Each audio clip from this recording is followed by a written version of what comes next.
So I've mentioned for the last like year as we've been watching AC Red, I've been keeping an eye on it because AC Red is supposed to be the first big game that they're launching in tandem with the AC Infinity platform.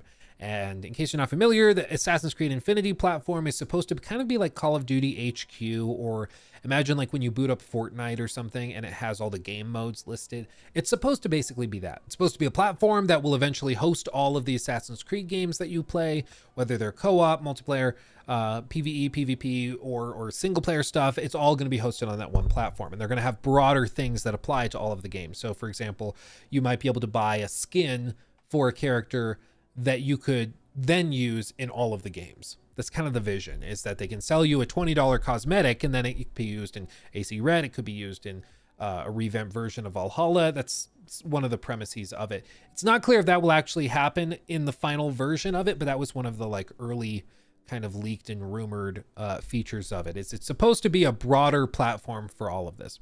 And in some reporting that Tom Henderson did back in February, I did a main channel video on this as well. They said demo footage provided to Insider Gaming under the condition that the footage doesn't go public shows the user going from the Infinity Hub to AC Red within just a few seconds, picking up where they left off rather than having to boot the games up individually after falling back to the hub. Kind of cool. The main focus of the Infinity is a live service offering, which is all told via the modern day story. To start, Infinity will launch on the same day as Red and will contain several features that you would expect from a live service. Quote, the exchange will be the item shop, offering players the opportunity to purchase daily and weekly in-game cosmetics for Red's two protagonists, Naoi and Yasuke. In addition to the exchange, Infinity also has a synchronization feature that allows the player to access quote-unquote projects for each protagonist. To explain them in their simplest form, projects are mini battle passes with a narrative behind them, offering players the ability to earn cosmetic rewards. Projects will be added throughout Infinity constantly, focusing mainly on DLC and new game releases, or even as a means of sustaining player interest during a lack of new content. It's understood that the current strategy for Ubisoft with Infinity is to release a mainline game. It's understood that the current strategy for Ubisoft with Infinity is to release a mainline game every 2 years, with smaller experiences in between. Red is scheduled for later this year, with Invictus, which is a multiplayer game, being planned for 2025 next year, and Hexe in 2026. The latter title, penned as being, quote, the darkest Assassin's Creed game ever, end quote, will have a lead female protagonist currently named Elsa for the first time since AC Chronicles in China in 2015. Other things they're working on are the Black Flag remake, Nebula, settings based in India, Aztec Empire, the Mediterranean, Raid, which is a free-to-play 4-player co-op game that's PvE, Echoes, another multiplayer game, and another AC remake, which are all scheduled to release by the end of the decade. So they have a lot of stuff working, but the general goal is to have in-game shops, monetization, and stuff like that all crosses over. This was doubled down on again by Jonathan.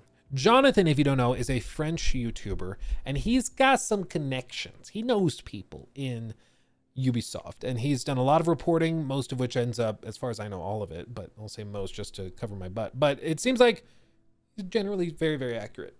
Okay, he's not making stuff up. He knows what he's talking about. He said, and this is translated by Google, but he said, if what I've been told is true, Assassin's Creed Infinity will be quite focused on microtransactions, with a monthly subscription, a bit like Game Pass, which will give access to all the old AC games, not sure about the new ones, future DLCs, one exclusive skin/item per month, etc. It wouldn't be surprising when we see how much Ubisoft has made off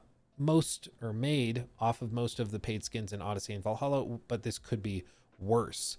He goes on, even if the information is not 100% reliable, I am still giving it in order to cause a bad buzz and push Ubisoft not to venture too far into this area and to possibly reconsider the economics of the platform before its release at the end of the year, even if I have few hopes. Interesting.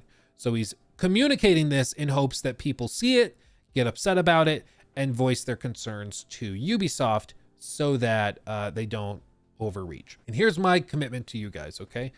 I don't know if I'll get the chance to play the game. I don't know if I'll get the chance early to see it or experience it. I hope that would be great, but I don't know. But my commitment is that, like, if I see any stuff like this, I will voice my frustrations if I'm able to. Okay, because sometimes all you need is like people with larger or louder perhaps voices to be able to communicate to these companies that, hey, this is not going to go over well if you try to do this. Because what I'm envisioning with this is that players are going to boot up AC Infinity and they're going to be prompted for a subscription for $5, $10 a month or whatever to get access to older games that they probably already own. And I don't know, I mean, the worst case scenario would be if they like unlisted those games on various platforms so you can only get them with the subscription. That would be really toxic, but we don't know if that's going to happen. But like, you can start to see where this could go if they overstep even more, and if it gets even more aggressive, where they could start to really try to strong arm people into getting a subscription for it. And where they start to just like constantly pop up stuff for the battle pass, for different microtransactions, for new cosmetics, all sorts of stuff. It could get really, really annoying. Ideally, it's something that's totally optional, shoved off in another tab, and you can just boot into AC Red, play the game as a single player game, and have a great time. That's the hope. And then, you know, if you really care about cosmetics, you can use those in the multiplayer games that they'll launch, have a good time there, but it won't really affect your time in the single player stuff. That's the ideal, but we all know that generally companies tend to go a little bit further than they thought they could get away with. Then there's blowback and they step back. They still took a step forward, or perhaps a step, you know, too far, but at least it's better than where they were initially, right? So they can try to get away with it. The hope is that that isn't what happens here. The hope is that people can voice their concerns and frustrations the moment this is revealed, and they can avoid screwing things up too bad. That's the hope. But yeah, there's other companies that have done stuff like this. There's, for example, Fallout 76 has the Fallout First program, where they straight up have gameplay altering stuff, where you pay $10 or $15 a month. It ends up being about $100 a year. And in exchange, you get stuff like a limitless stash. You get all sorts of like gameplay altering mechanics, stuff that prevents your food from going bad, all sorts of stuff like that. And it was outrageous when they announced it, but the game was already getting flack, so it just kind of went out there. People were like, yeah, it's another bad thing. And then they got used to it. And now that game has been out for 6 years, and it still has Fallout First, and everybody's just used to it. It's baffling. I went back to try Fallout 76 again, and people were in the comments, some Fallout 76 stands, telling me that I was being unreasonable by hating on that because that program is the only reason it's still alive and wasn't canceled.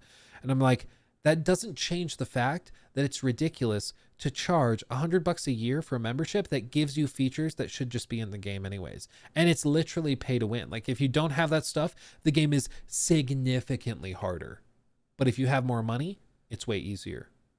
It's ridiculous. It's the same reason we all got pissed off at Tarkov with all that stuff, in addition to like the DLC being no longer included in the season pass and all that. But it's just shocking that people are willing to just ignore it and move on, right?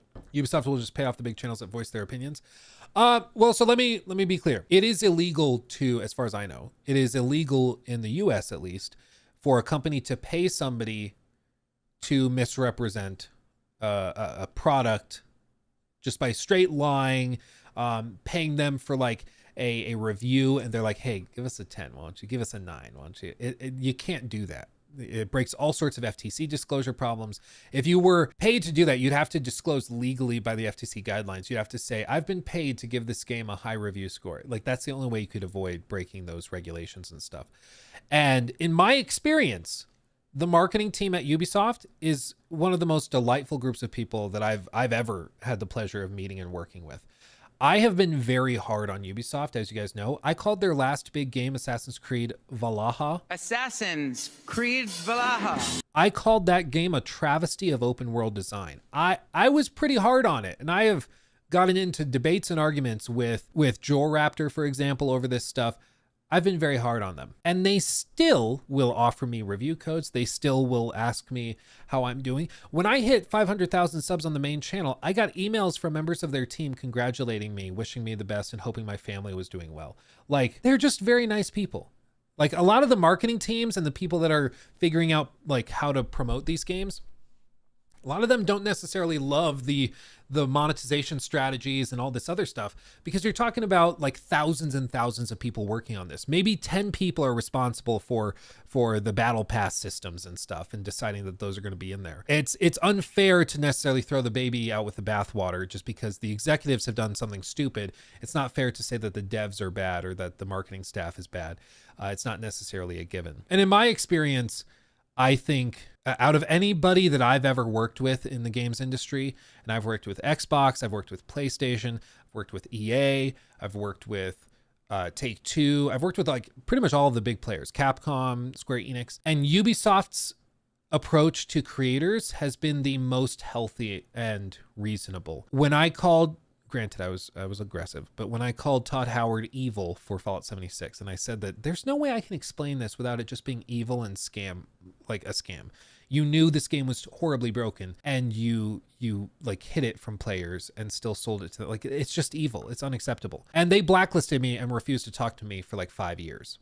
And then after they were acquired, I got a review code for Starfield, and they came around and it was fine. But there's been periods where I've been very harsh towards companies, and then all of a sudden they stop responding. Like when I was very hard towards The Last of Us Part 1 remake. And all of a sudden Sony gets really weird about review codes for Spider-Man 2. And they're like, yeah, well, we'll maybe be in touch. And then they stop responding to emails from me and my team. It's like, okay. So they just all of a sudden stop responding and stop doing stuff and basically blacklist you because you were hard on them, right? And maybe they did genuinely lose my email address. Maybe they did genuinely get it lost in the spam folder or something. Maybe that did happen. But it sure seems like the moment that I stopped giving you super high praise, you started losing my emails, which is weird. It's really weird. But Ubisoft, to their credit, and I will always defend them on this until it changes, Ubisoft, you can call their last big game a travesty of open world design, a total mess, and they will still invite you to a preview event. They'll still offer you a review code, and they'll still give you a chance to try it. And they're hopeful that this time they'll win you over. And that's pretty rare nowadays, unfortunately. So I think it's easy to just be like, nope, they're gonna screw things up. They're gonna, pay people off. As far as I can tell, Ubisoft is not the company to worry about doing that type of thing.